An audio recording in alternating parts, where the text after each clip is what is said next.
A widowed father lives trapped in silence beside his autistic daughter, unable to reach her. But everything changes when a young stranger achieves the impossible, calming her with simple gestures and genuine empathy. A bond is born that transforms everyone's life, with affection that needs no words. The morning sun illuminated the glass and concrete mansion in the luxury condominium complex in Coral Cove, Miami, Florida. From the 10th floor, the view of the Atlantic Ocean was breathtaking, but Bernard Morrison barely noticed it as he adjusted his Italian silk tie in front of the mirror. At 42, the tech entrepreneur bore the marks of sleepless nights and constant worries on his face, despite his fortune estimated in hundreds of millions. "Sophia is awake, sir," Mrs. Eleanor, the housekeeper, informed him, gently knocking on the master bedroom door. "But she hasn't wanted breakfast yet." Bernard sighed. The IAB morning routine with his 5-year-old daughter was always a challenge, like climbing a different mountain every day. He never knew what obstacles he would encounter. "I'm coming, Eleanor. I'll try." He walked down the wide, brightly lit corridor to the room decorated in soft shades of blue, the only color Sophia tolerated without showing discomfort. The girl was sitting in the center of the rug, lining up small toy cars in a perfect sequence that only made sense to her. She did not look up when her father entered. "Good morning, Princess," Bernard said softly, crouching down at a safe distance. "Did you sleep well?" No response. Sophia continued her meticulous work, as if the rest of the world didn't exist. Her brown hair framed a delicate face, so much like her mother's that sometimes it hurt to look. Louisa had passed away during childbirth, a sudden complication that doctors couldn't reverse. 5 years later, Bernard still wondered how she would handle the challenges they faced. "Shall we try breakfast today? Mrs. Eleanor made those pancakes you liked last week." Sophia shook her head slightly, continuing her alignment. It was a response, more than she usually gave on. Her most difficult mornings. Bernard considered it a small victory. The executive's life had transformed into a sequence of small victories and great challenges since Sophia's diagnosis. Moderate-level autism, with sensory hypersensitivity and communication difficulties. The neurologist's words still echoed in his mind. "Every child on the spectrum is unique, Mr. Morrison. You will have to discover the path together." After an hour of silent negotiation, he finally managed to get Sophia to eat a few spoonfuls of cereal and put on her specialized school uniform. While his daughter finished getting ready with Mrs. Eleanor's help, Bernard checked his phone. Messages. Investor meeting moved up to 9 a.m. System implementation issue. Urgent. Dr. Marcus cancelled Sophia's therapy session today. The last message made his stomach sink. Occupational therapy sessions were fundamental to the girl's routine, and last-minute changes often resulted in meltdowns. He thought about cancelling his appointments, but he had postponed that meeting twice. His partners were starting to question his dedication to the company he himself had founded. "Eleanor, Dr. Marcus cancelled. I'll try to reschedule for tomorrow. In the meantime, follow the normal routine and, if possible, avoid noisy places today." The housekeeper nodded, understanding. She had been with them since Sophia's birth, and although she had no specialized training, she had learned to deal with the girl's specific needs. The day unfolded like so many others. Meetings interrupted by calls from school, multi-million-dollar negotiations interspersed with research into new therapeutic methods, contracts signed between messages to check on Sophia. It was late afternoon when he decided to pick up his daughter personally from school and stop by the supermarket that everything changed. The store was relatively empty at that hour, which Bernard considered positive. Sophia walked beside him, lightly holding the hem of his suit jacket, the most contact she usually initiated. He was consulting the list Mrs. Eleanor had prepared when he noticed the girl had stopped a few steps behind. The signs were subtle, but for an attentive father like him, alarming. Sophia's fingers began to tap against the side of her leg, her eyes fixed on the floor, and her breathing accelerated. "What is it, Sophia?" "We're almost done," he tried, crouching down to her eye level without touching her. It was then that the fluorescent lights flickered, a momentary power failure, something common in the Florida summer. For anyone, Else it would just be an inconvenience. For Sophia, it was like a sensory explosion. The scream came first, sharp, painful. Then her hands flew to her ears, pressing hard as if to block out the entire outside world. Her small body began to rock back and forth, a rhythmic movement Bernard knew well. "It's okay, Sophia, it's okay," he murmured, keeping his voice calm despite the panic he felt. He knew he shouldn't touch her during a meltdown, that he needed to give her space, but he also knew they needed to get out of there. Customers began to stare, some with curiosity, others with disapproval, those who mistook a sensory meltdown for bad behavior. A security guard approached, asking if they needed help, but his presence only increased the girl's agitation. "My daughter has autism. I just need space to calm her down," Bernard explained, trying to maintain composure as he felt his own heart pound. It was then that she appeared. A young woman of approximately 25, wearing the red vest of a supermarket employee. Unlike the security guard and curious customers, she did not invade Sophia's space. She approached slowly, crouched down at a respectful distance and simply waited. Bernard watched, confused as the employee began to breathe audibly and rhythmically. She said nothing, did not try to explain what she was doing. She just breathed with an almost musical rhythm while keeping her hands visible and relaxed on her knees. To his astonishment, after a few minutes, Sophia began to synchronize her own breathing with the young woman's. The screams diminished to soft whimpers, the rocking became less intense. The young woman then made a simple gesture with her hand, slowly opening and closing like a blooming flower. And Sophia watched, fascinated. "May I?" the young woman finally spoke, addressing Bernard but keeping her eyes at Sophia's level. He nodded, not quite knowing what she planned. The employee then drew a circle in the air and then traced a descending vertical line, repeating the movement a few times. Surprisingly, Sophia imitated the gesture, her small hands tracing the same pattern. "It's a visual and motor focus exercise," the young woman explained in a low voice. "It helps redirect attention during an overload." Before Bernard could ask where she had learned that, Sophia did something that left him stunned. She reached out and briefly touched the young woman's wrist. A tiny gesture for most people, but monumental for his daughter, who rarely initiated physical contact with strangers. The moment was interrupted by the arrival of a middle-aged man with a manager's badge. "Camilla, I've been looking for you everywhere. You abandoned your register 15 minutes ago." He looked at the scene impatiently. "Customers are waiting." "Sorry, Mr. Augustus. I was helping this girl who was having a meltdown," Camilla replied, standing up. "That's not your job. We're a supermarket, not an assistance center," the manager retorted sharply. "Consider yourself terminated. Go to HR tomorrow to settle your accounts." Bernard, who until then had observed the interaction in silence, finally intervened. "Wait, this young woman just did something that none of the therapists I hired managed to do in months," he said, standing up. The manager assessed him up and down, noticing the expensive suit and authoritative posture. "Sir, I understand your gratitude, but we have policies." "How much does she earn per month?" Bernard interrupted. "Excuse me? What is her salary?" The manager blinked, confused. "Minimum wage plus commissions, but I don't see how that—" "I'm offering triple that for her to work as my daughter's personal companion," Bernard declared, looking directly at Camilla, who seemed as surprised as her boss. "I'm serious." Camilla hesitated, clearly caught off guard. I don't have specific training for this, sir. Just a few online courses on neurodiversity."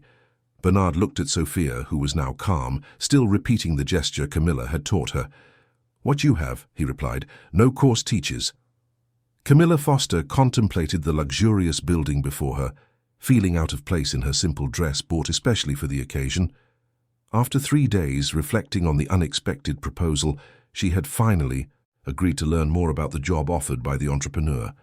The doorman, already informed of her arrival, escorted her to the private elevator that led directly to the penthouse apartment. "Dad, she's here!" Mrs. Eleanor's excited voice sounded when the elevator door opened. The apartment was even more impressive inside. Wide floor-to-ceiling windows revealed the Miami coastline. Designer furniture and contemporary artworks decorated the environment with discreet elegance. Bernard Morrison appeared in the hallway, wearing more casual clothes than at the supermarket, but still impeccable. His eyes revealed the tiredness of someone who had spent the night awake. "Camilla, thank you for coming." He extended his hand formally. "Sophia had a difficult night, but she's calmer now. Would you like to see her room?" The young woman nodded, following him down the corridor. Along the way, she observed details that revealed the real life behind the facade of perfection. Colorful post-it notes with reminders about medications and routines, areas of the house visibly adapted for the sensory needs of an autistic child, books on atypical child development stacked on tables. Sophia's room was a world apart, a carefully designed sanctuary. The walls in a soft shade of blue, indirect lighting that didn't create harsh shadows, furniture with rounded corners, and a sensory tent in the corner that served as a refuge when the outside world became overwhelming. The girl was sitting on the soft rug, organizing small objects into geometric patterns. She did not look up when they entered. "Sophia, remember Camilla?" "From the supermarket?" Bernard asked softly, without expectation of a response. To both their surprise, the girl briefly looked up, glancing in Camilla's direction before returning to her activity, a subtle but significant acknowledgement. "May I sit here?" Camilla asked, pointing to a space about 2 meters from Sophia. The girl did not respond, but also did not show discomfort when the young woman quietly settled on the floor. Bernard watched, fascinated, as Camilla simply existed in the same space as his daughter, making no demands, not trying to force interaction. After a few minutes, she began to organize some colorful blocks nearby, creating a pattern similar to what Sophia was doing, but without copying exactly. "I like organizing things a lot too," Camilla commented in a low voice, as if talking to herself. "It helps you think better, doesn't it?" Sophia continued her activity, but Bernard noticed that her movements had slowed slightly. She was paying attention. "Before we talk about the job," Bernard said as he moved towards the door, "I'd like to observe them for a few more minutes, if you don't mind." Camilla nodded, remaining with Sophia as he left. For the next hour, there were no major breakthroughs, no dramatic moments of connection, just the patient presence of someone who intuitively understood the value of shared silence. When they finally left the room, Sophia did not protest, something that surprised Bernard. "How did you know what to do?" he asked when they sat in the living room to talk. "At the supermarket and now." Camilla hesitated, running her fingers over the strap of her worn bag. "I have a younger brother, Matthew. He has severe ADHD, but also exhibits some characteristics similar to Sophia's regarding sensory stimuli." She paused. "I grew up learning to read what he needed when he couldn't express it in words. It's not a technique, just observation and respect. And those gestures you made at the supermarket, basic sensory integration, I learned it from online videos after I realized how much they helped Matthew." She smiled shyly. "I spent many hours on the local library's computers researching this." Something in the simplicity of the answer touched Bernard deeply. In 3 years, he had consulted the most renowned specialists in the country, invested in expensive therapies and bought imported equipment, but he had never seen Sophia respond so naturally as she responded to this young woman who had learned about neurodiversity out of necessity, not profession. "Camilla, I don't know if you fully understood my proposal. I'm not just offering a temporary job. I want to hire you as Sophia's therapeutic companion, with an official employment contract, health insurance, and all the benefits." The young woman's eyes widened. "But I don't have formal training. I'm just a person who achieved in 15 minutes what specialists couldn't in years." Bernard interrupted her, leaning forward. "Look, I understand your hesitation. If you want, I can finance courses and training to complement your practical knowledge. But what Sophia needs now is someone who understands her, not another framed title on the wall." Camilla considered the proposal, biting her lower lip slightly. "May I ask, what happened to her mother?" Bernard's expression hardened momentarily. "Louisa had complications. During childbirth, Sophia never got to know her." He took a deep breath.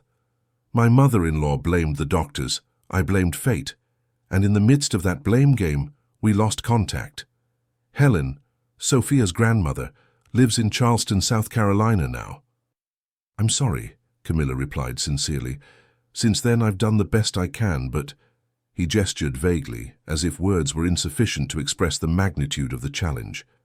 Camilla looked out the window, contemplating the drastic change that this proposal represented in her life. She had dropped out of psychology college in her second semester to work and help support her brother and ailing mother. The salary Bernard offered was more than triple what she received at the supermarket. I would need some flexible hours to continue taking care of my brother when my mother has medical appointments, she finally said.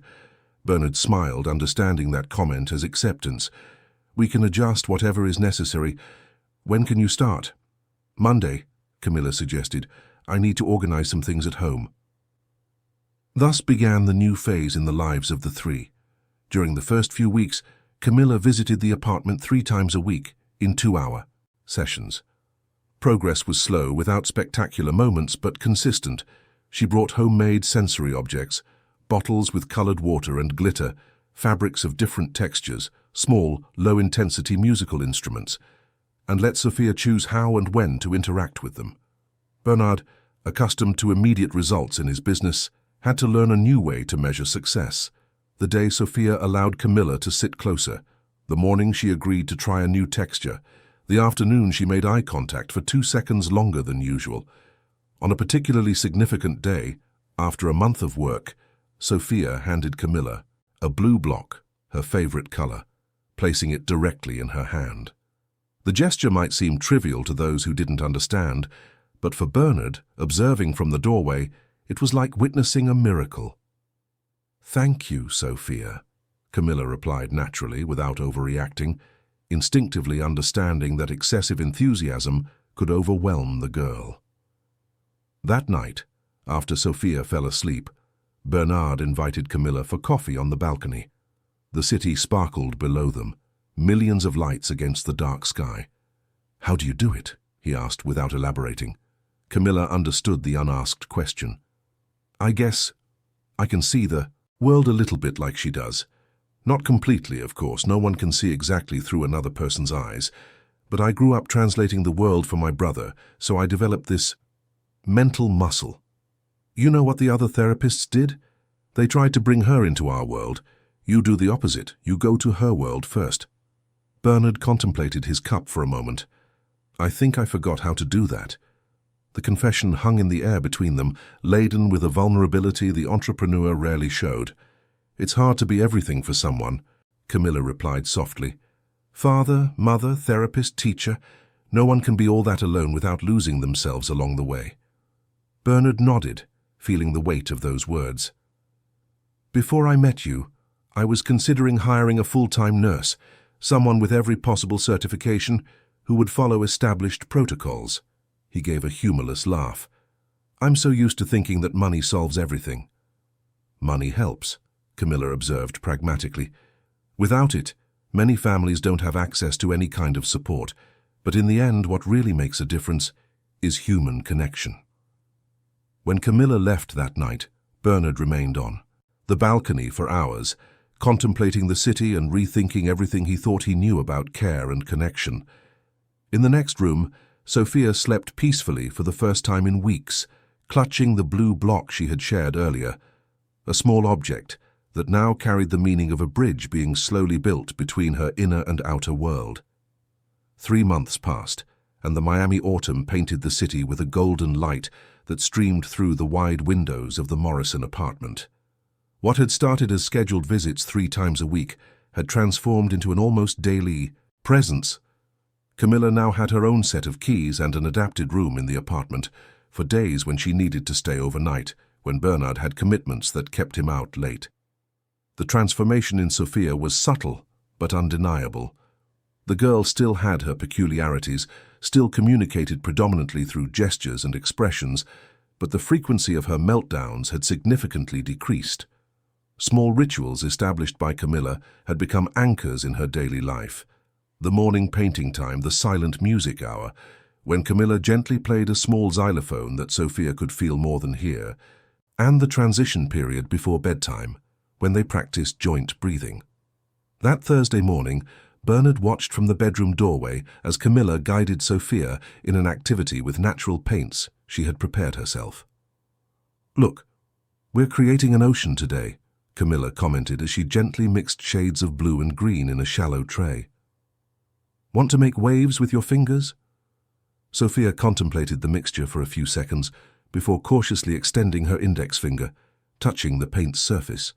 A small smile, rare and precious, appeared on her face as the color moved in gentle ripples.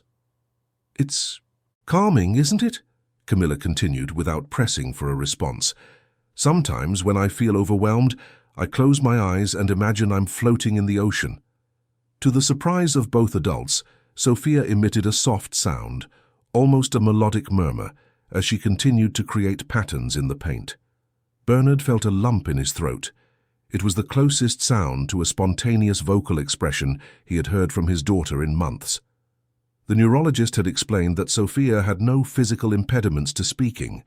Her reluctance to use verbal communication was part of how her brain processed the world. "She's humming," he whispered to himself, but Camilla heard him. "She's responding to the texture and movement," she explained in a low voice. "It's a form of expression and sensory processing." When Sophia finally completed her ocean and went to wash her hands in the adapted bathroom, aided by Mrs. Eleanor, Bernard approached Camilla. "I never thought I'd see this day," he confessed, looking at the painting drying on the table. She always rejected wet or sticky textures. Camilla smiled as she organized the materials. "We started with dry sand, then wet sand, then homemade Play-Doh. There was a gradual progression. Sophia has her own time." There was a naturalness in the way Camilla spoke about Sophia's needs, without the clinical jargon so many specialists used, without the veiled pity Bernard detected in some therapists. It was as if she saw his daughter completely, not just the diagnosis, not just the challenges, but the whole person, with all her complexities. "I have a proposal," Bernard said, checking his watch. "There's a sensory art workshop at the Wynwood Arts Centre next Sunday. I thought we could take Sophia." Camilla's eyes lit up. "The Colours and Senses project. I read about it. It was developed specifically for neurodivergent children." "Exactly. I've reserved spots, but—" He hesitated. "I've never been able to take Sophia to events like that before. The crowds, the unpredictable sounds." "We can prepare her gradually," Camilla suggested. "Show her photos of the place, create a social story about what will happen, bring her comfort objects and headphones." She stopped when she saw Bernard's expression. "What is it?" "You always think of everything," he replied with a tired smile. "Sometimes I wonder how I managed before you came along." Something in the way he said those words made Camilla look away, suddenly conscious of the intimacy that had developed between them in recent months. Not romantic, but deep in other ways. They shared responsibility for Sophia, exchanged understanding glances when she reached new milestones, felt frustration together on difficult days. It was a form of partnership neither had anticipated. "We're a good team," she finally replied, keeping her tone light. In the following days, they worked together to prepare Sophia for the workshop. Camilla created a small book with photos of the cultural centre. Bernard scheduled short visits to the surrounding park to accustom Sophia to the environment, and even Mrs. Eleanor contributed by sewing a small sensory backpack the girl could carry with her comfort items. Sunday dawned with a clear sky and mild temperature, ideal conditions for the outing. Sophia seemed relatively calm as Camilla helped her get dressed, choosing clothes without tags and made of fabrics that didn't irritate her sensitive skin. "Remember our book for today?" Camilla asked gently, showing the small photo album they had put together. "We're going to see art, feel different textures, and we can leave any time if you need to." Sophia touched the photo of the park, a silent acknowledgement of the plan. Bernard watched from the doorway, casually dressed in jeans and a polo shirt, a rare sight for the executive usually impeccable in Italian suits. Their arrival at the cultural centre was carefully timed to avoid the busiest period. A project coordinator greeted them at the entrance, clearly trained to interact with neurodivergent children. "Hello, Sophia. We have a special space prepared for you and your family," she said, addressing the girl directly but without expecting a response. "Can you follow me?" The environment had been organized into sensory stations, each offering different artistic experiences: painting on a giant canvas, clay modeling, a light table with translucent materials, fabrics for dance and body expression. More importantly, there were strategically placed decompression spaces, sensory tents where children could retreat if they felt overwhelmed. Sophia initially stayed close to Camilla, observing other children in the activities. A few minutes later, to Bernard's astonishment, she pointed to the painting station. "Do you want to try painting?" Camilla asked, and Sophia nodded slightly. The three approached the large canvas mounted on the wall. Unlike painting at home, here children used large brushes attached to extenders, allowing for broad expressive movements at a comfortable distance. "See, you can paint without getting too close," Bernard explained, demonstrating the movement with one of the brushes. Sophia watched intently before accepting a brush with blue paint, her safe color. Her first movements were hesitant, but she soon found pleasure in the activity, creating large arcs of color on the shared canvas. It was a moment of silent communion, Sophia painting, Bernard and Camilla side by side, observing with the same pride parents feel when witnessing their children's significant achievements. In that instant, they truly seemed like a family, united not by blood ties or legal roles, but by something equally profound: a shared language of care and understanding. After almost an hour of activities, Sophia signaled that she needed a break, pointing to one of the decompression spaces. Camilla promptly accompanied her, leaving Bernard to chat with one of the art therapists about the program. When they returned, Sophia was carrying a crayon drawing.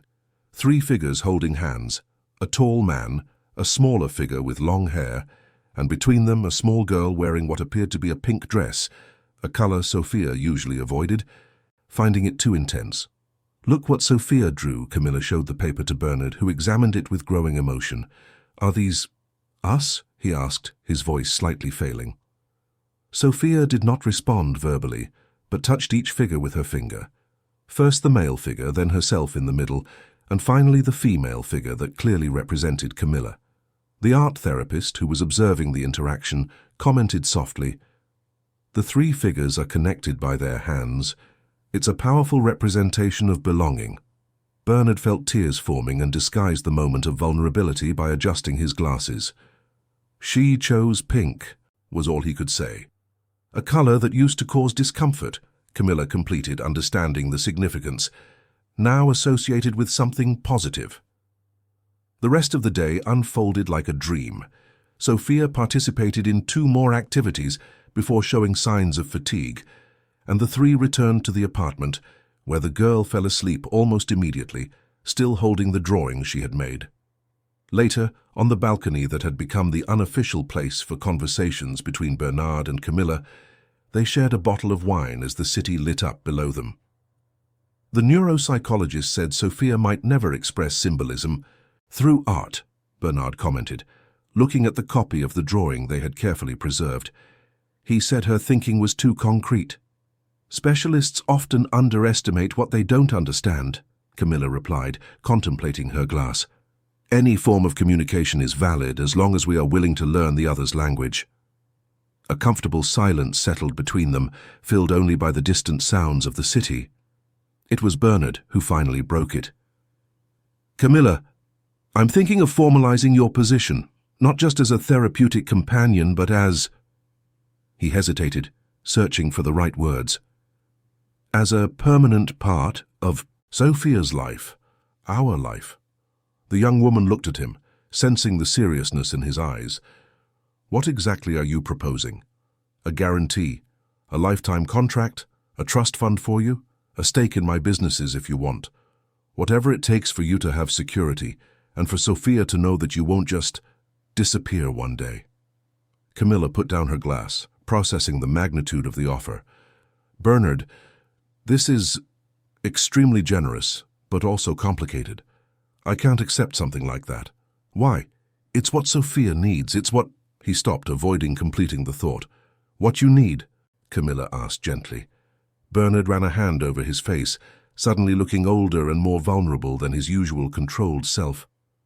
When Louisa passed, I swore I would do anything to protect Sophia. I hired the best specialists, adapted our entire lives, distanced myself from friends and family who didn't understand. He paused. But I never really managed to reach her. And then you appeared, with nothing but intuition and compassion, and built a bridge I didn't even know was possible. You were always there for her, Camilla insisted. Your love never failed. But it wasn't enough, was it? I needed you. We both needed you. The confession hung between them, laden with unspoken meanings. Sophia's drawing, the three figures holding hands, now seemed prophetic, as if the child had understood something the adults were only beginning to realize. I'm not going anywhere, Camilla finally promised, but let's do this the right way, step by step, just like we teach Sophia. She smiled softly. One bridge at a time. And so, under the starry sky of Miami, another invisible bridge began to form, not just between different worlds, but between hearts that had known pain in distinct ways, and now together were discovering the possibility of healing. Summer arrived in Miami with its intense heat and sudden rains. 6 months had passed since Camilla first crossed the doors of the Morrison apartment, and the dynamic between the three had transformed into something none of them could have predicted. Sophia now attended a specialized school 3 mornings a week, accompanied by Camilla. Her communication skills had advanced significantly. She used a tablet with pictograms to express basic needs and occasionally pronounced isolated words, usually blue, music, and to Bernard's delight, Dad. The apartment had also transformed. What was once an elegant but sterile space now showed signs of a shared life. Sophia's paintings framed on the walls, a visual communication system with colorful cards in various rooms, sensory cushions strategically placed throughout the living room. The room initially designated for Camilla for occasional nights was now effectively hers, with clothes in the closet and books on the shelf. Bernard had also changed. The relentless executive who lived for meetings and acquisitions now worked predominantly from home, restructuring his schedule to participate in Sophia's small daily achievements.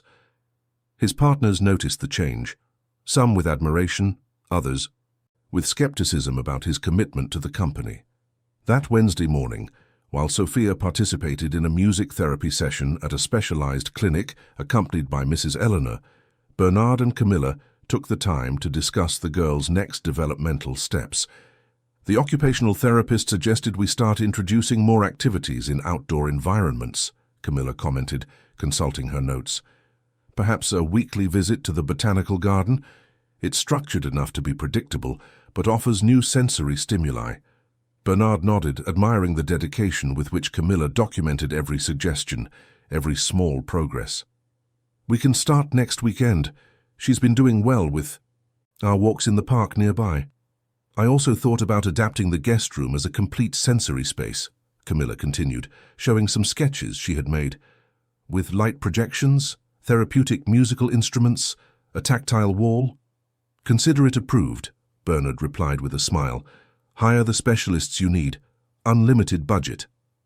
Camilla returned the smile, already accustomed to Bernard's impulsive generosity when it came to Sophia's well-being. Oh, I almost forgot, he said, getting up to retrieve something from his office. He returned with an elegantly wrapped box. This is for you. For me? It's not my birthday, Camilla commented, surprised. Consider it a thank you for these 6 months. She opened the package carefully, revealing a collection of books on innovative therapeutic methodologies, professional art materials, and a state-of-the-art tablet. I noticed you always jot down ideas in your notebook and research things on that old phone, Bernard explained, with a hint of embarrassment in his voice. I thought better tools might help. Camilla touched the items with reverence. They were exactly the things she had mentioned wanting in casual conversations over the months, small desires she hadn't expected him to register. You pay attention, she commented, genuinely touched. I learned from you, Bernard replied simply. The moment was interrupted by the sound of the intercom.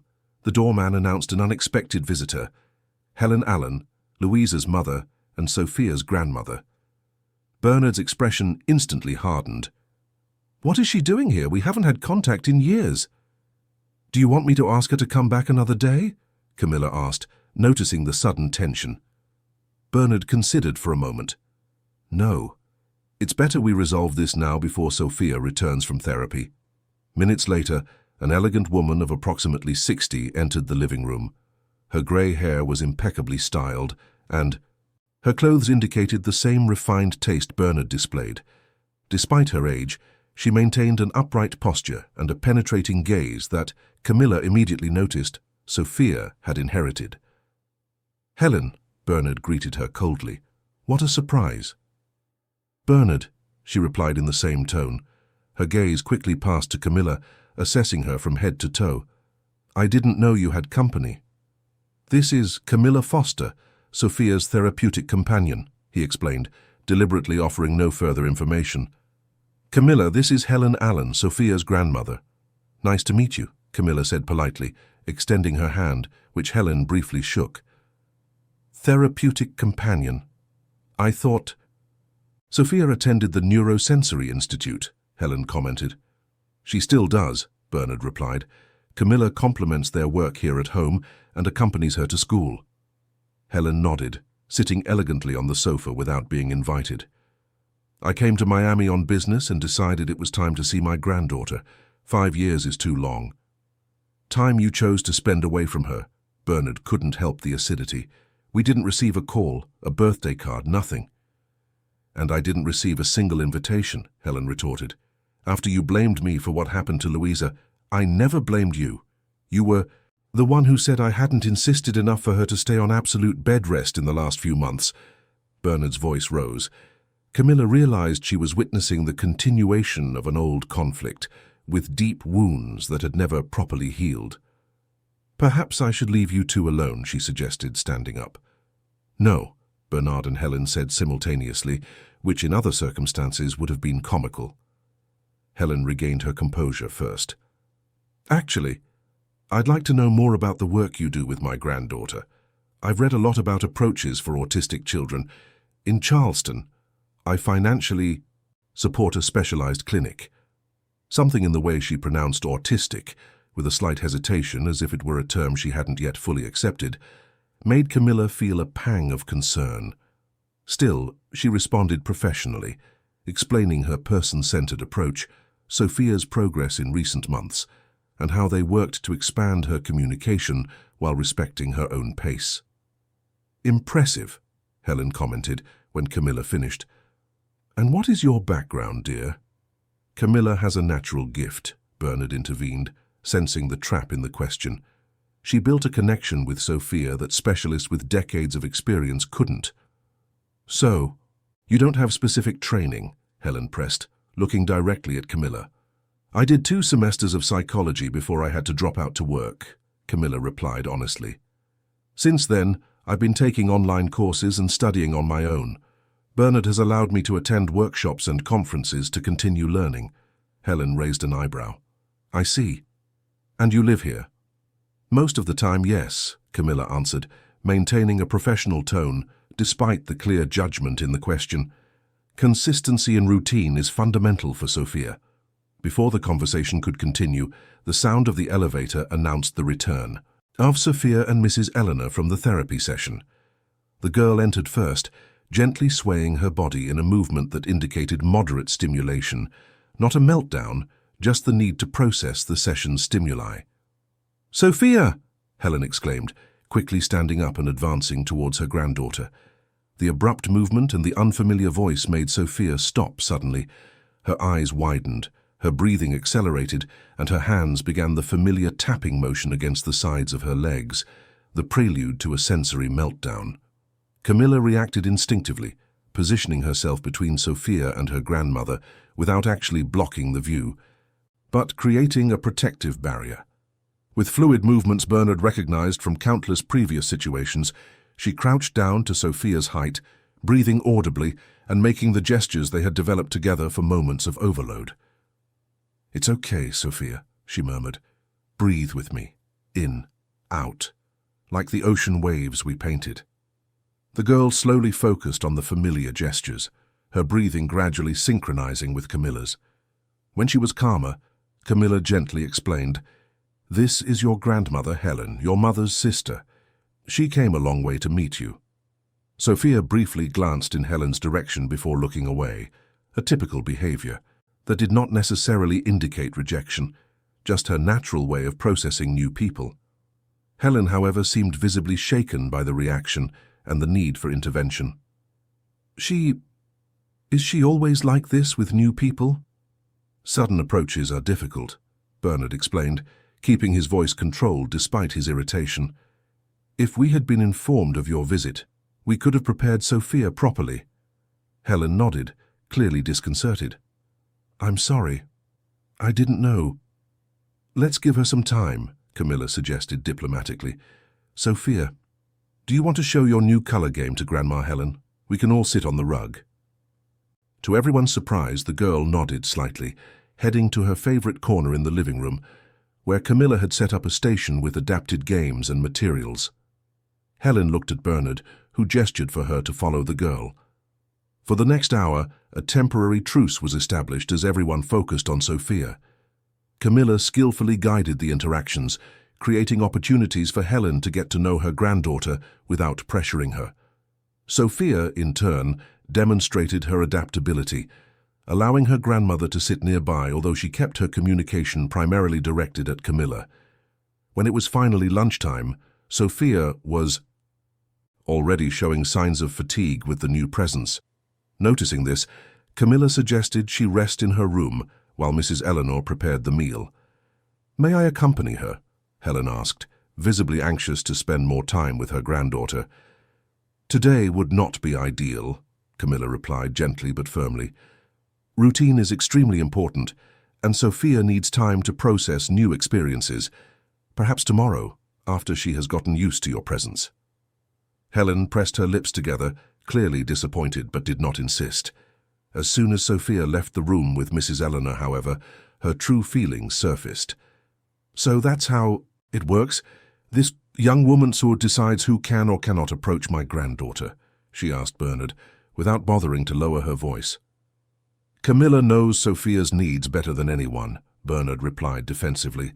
"Even better than me, in many aspects." "It's clear that she has taken quite a central role in this house," Helen commented, her tone loaded with insinuations.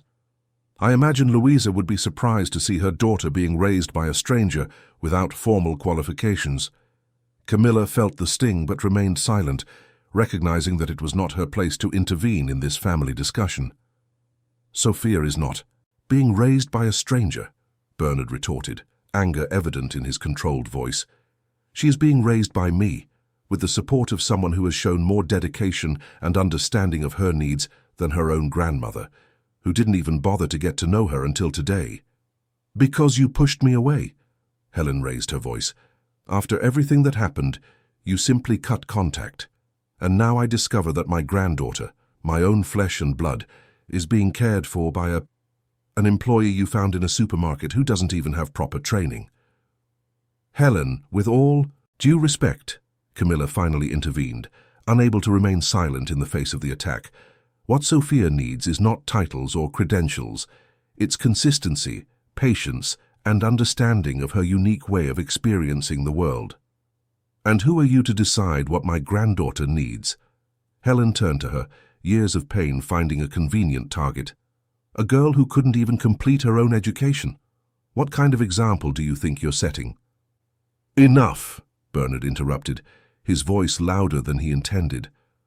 "I will not allow you to speak to Camilla like that. Not after everything she has done for Sophia, for us." The silence that followed was charged with tension. Helen looked from Bernard to Camilla, a new understanding dawning in her eyes. "I see," she said finally, composing herself. "Well, it seems there's a lot more going on here than I initially imagined." "Helen," Bernard began, but she raised her hand to interrupt him. "I'll be in Miami for 2 weeks. I'd like to spend some time with Sophia, just Sophia, before I leave. As her grandmother, I believe I have that right."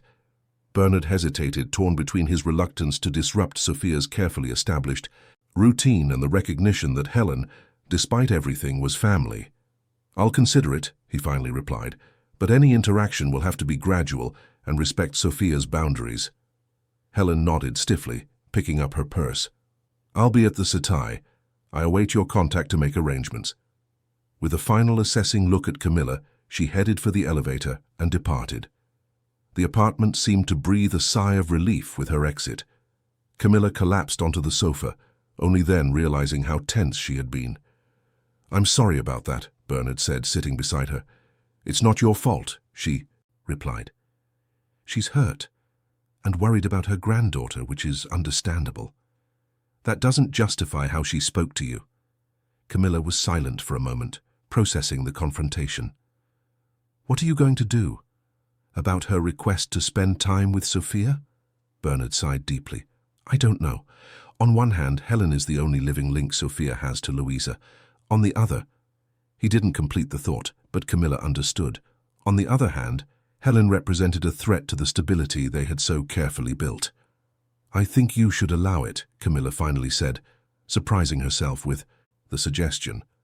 "With appropriate precautions, of course. Sophia has a right to know her history, her family." "What if Helen tries to interfere with our arrangement?" Bernard asked, his concern evident in his voice. "Then we'll deal with it when it happens," Camilla replied with more confidence than she felt. "What matters now is what's best for Sophia." That night, after Sophia fell asleep, Bernard found Camilla on the balcony, looking out at the illuminated city below. Without words, he handed her an envelope. "What's this?" "A formal contract. It guarantees your permanent position as Sophia's therapeutic companion, with all legal benefits and protections." He paused, "regardless of what Helen might try." Camilla looked at the envelope without opening it. "This isn't necessary, Bernard." "For me, it is," he insisted. "I want you to know that your place here is secure, that nothing will change." But both knew, as they gazed at the Miami night sky, that everything was already changing. The storm had arrived, and the silence they had built together would be tested as never before. Camilla's absence weighed in the apartment like a physical presence. 2 weeks had passed since Helen's unexpected visit, and the most difficult decision Bernard had ever made, to allow the grandmother to spend time with Sophia while giving Camilla a temporary leave to appease Helen's concerns about the household dynamic. "It's only for a few weeks," he had explained to Camilla the night they made the decision. "Until Helen goes back to Charleston and things calm down." Camilla had accepted with a dignity that only increased Bernard's admiration for her. "Sophia needs to know her family," she agreed, though her eyes revealed the pain of the imminent separation.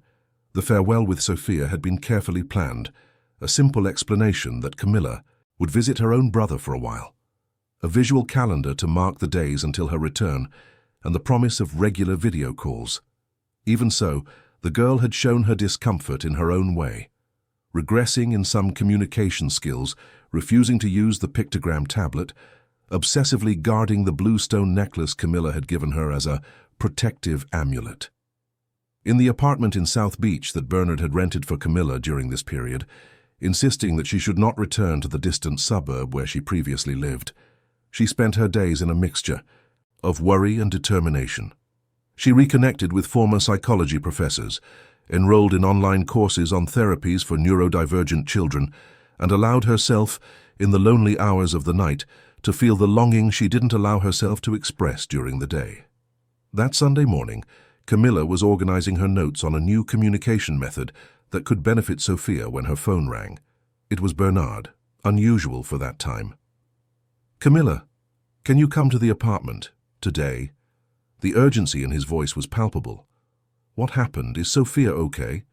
"Yes, she's physically fine, but she's refused to leave her room since yesterday. Helen is here and—" he lowered his voice. "We're not handling this well." "I'm on my way," Camilla replied, already grabbing her bag. 40 minutes later, the doorman greeted her with a smile of recognition and relief. "Glad you're back, Miss Camilla. Little Sophia has missed you."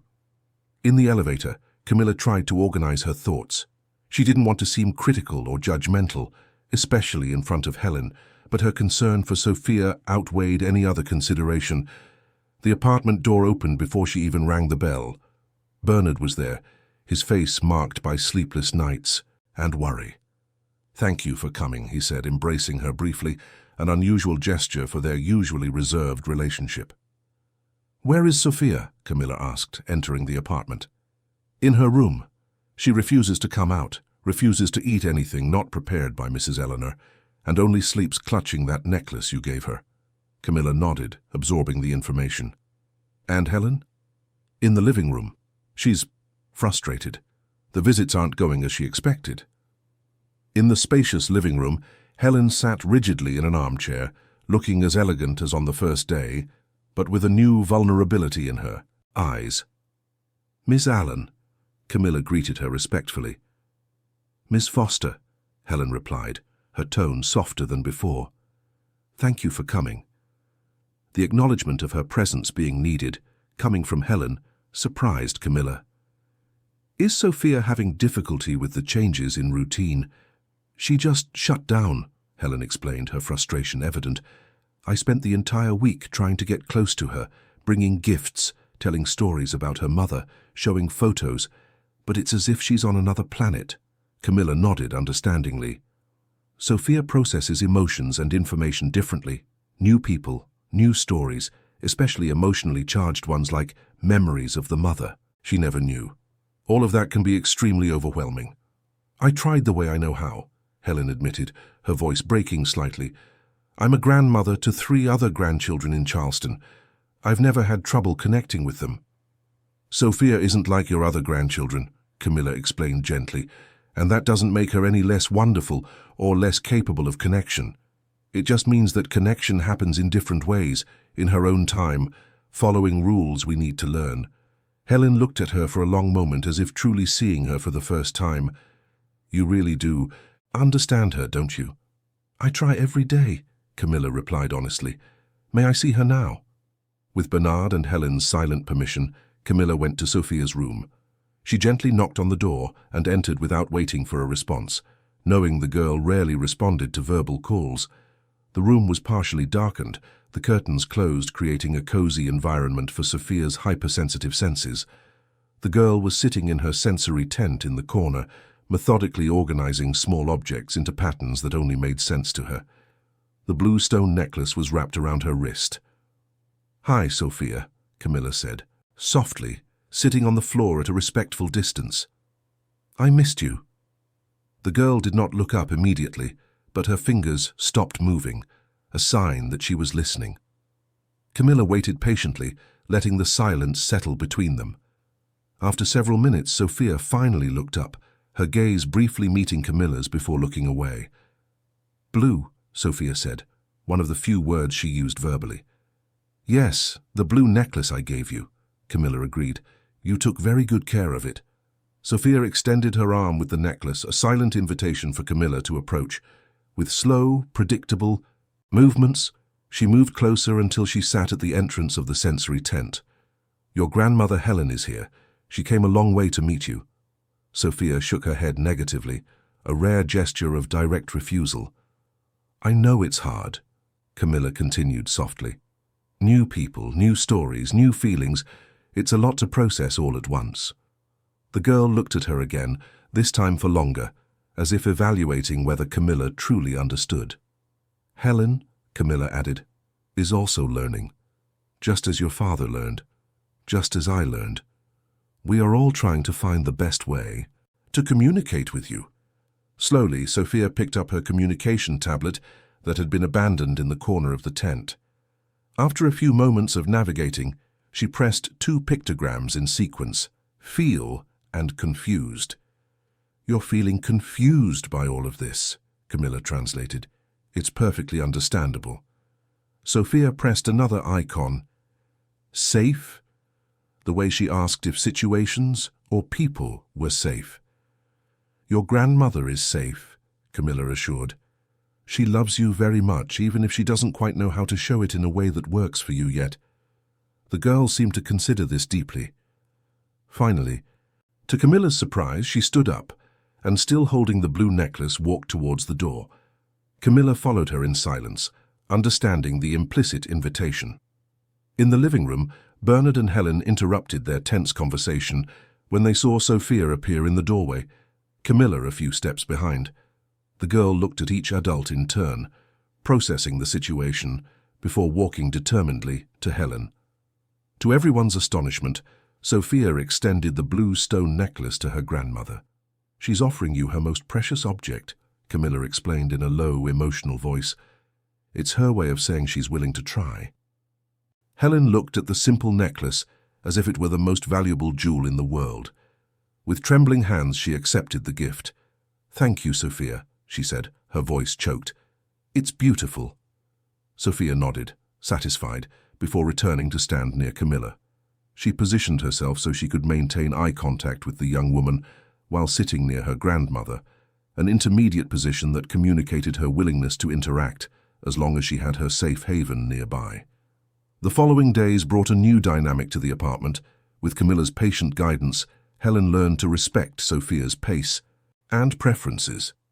She stopped insisting on physical contact that her granddaughter clearly didn't desire, moderated her naturally loud tone of voice, and discovered the joy of simply being in the same environment as Sophia, sharing space and time without expectations. A week later, on the eve of Helen's return to Charleston, the four shared a quiet meal on the balcony. The sun was setting over Biscayne Bay, painting the sky in shades of orange and pink, colors that Sophia surprisingly now tolerated well. "I never thought I'd say this," Helen commented, watching Sophia carefully organize the vegetables on her plate. "But you were right, Camilla, about everything." Camilla smiled, helping Sophia with her juice. "It's not about right or wrong. It's just a different way of seeing the world." "A way you naturally understand," Helen observed. After a pause, she added, "It makes me think about how Louisa would have adapted. She was always so traditional in her expectations." "I'm sure she would have learned, just like all of us," Bernard commented, his conciliatory tone surprising both Camilla and Helen.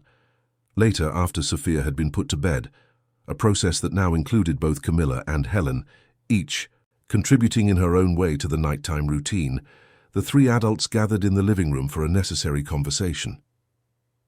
"I'm going back to Charleston tomorrow," Helen began, "but first, I need to apologize." Bernard and Camilla exchanged surprised glances. "I came here full of judgments and preconceived ideas," she continued, "about how a child should be raised, about who should be involved, about what the family dynamic should be like." "It's understandable," Camilla offered generously. "Sophia is your granddaughter and you were just trying to protect her." "Yes, but I did it in the worst possible way, by assuming I knew what was best for her, without observing what truly made her thrive." Helen looked directly at Camilla. "And judging you unfairly, based on credentials and appearances, not on what truly matters, your ability to love my granddaughter exactly as she is." The words hung in the air, charged with emotion. Bernard cleared his throat, visibly moved by Helen's admission. "What does that mean concretely?" he asked, ever practical. "It means," Helen replied, straightening her shoulders, "that I will not interfere with the dynamic you have established here.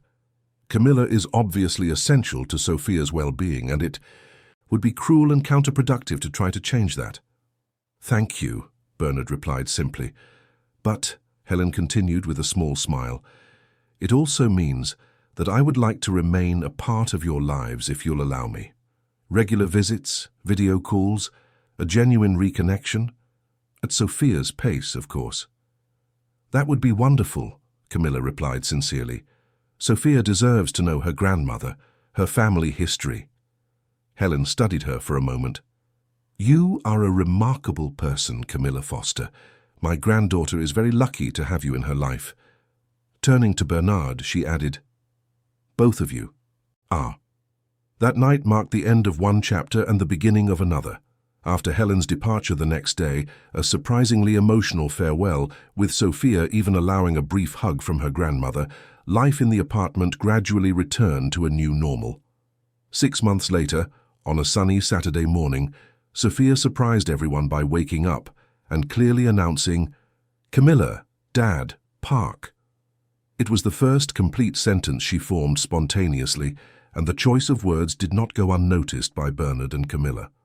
The order, the inclusion of both, the initiative to suggest an activity, all represented significant advancements. The Rainbow Integrated Therapy Center was inaugurated a year later on a spacious plot in Pinecrest, near the Everglades National Park. Founded by Bernard and directed by Camilla, who had finally completed her psychology degree, the center quickly became a reference in personalized approaches for neurodivergent children. Sophia, now 7 years old, actively participated, serving as a special assistant a few hours a week, helping other children feel comfortable in the environment carefully designed to respect different sensory sensitivities. Helen had become a frequent visitor, dividing her time between Charleston and Miami, discovering joy in the genuine relationship she now shared with her granddaughter. The old grievances with Bernard had not completely disappeared, but had been replaced by mutual respect founded on their shared love for Sophia. On a particularly significant afternoon, as they watched Sophia gently guiding a new child through the center's sensory garden, Bernard held Camilla's hand, a gesture that had become natural over the months. "I never imagined we'd get here," he commented, observing his daughter, who now communicated with confidence, still in her unique way, but with an openness to the world that once seemed impossible. "I think that's what family means," Camilla replied, squeezing his hand. "Not necessarily knowing where we're going, but committing to making the journey together, no matter what." At that moment, Sophia looked at them and smiled. One of those rare and precious smiles that lit up her entire face. She raised her hand in a gesture they had developed together, pressing her thumb and forefinger to form a circle. "Safe." Camilla immediately responded with the same gesture. "Always." The little girl who once lived isolated in her own world now built bridges, not only for herself, but for others who, like her, saw the universe through different lenses. And in her most recent drawing, proudly displayed on the wall of the art therapy room, 3 figures holding hands, a tall man, a dark-haired woman, and a little girl in the center, were surrounded by a rainbow of colors, including brighter than all a vibrant shade of pink. Dear listeners, we hope Sophia, Bernard, and Camilla's journey has touched your hearts. To continue navigating captivating narratives like this, we have prepared a special playlist featuring inspiring stories. Find it here by clicking to the left of the screen. If this story evoked emotions in you, don't forget to subscribe to our channel and like the video. We bring unique content daily that explores the complexity of life and the many forms of love. Share your own experiences in the comments below. Your story also deserves to be heard. Until our next encounter.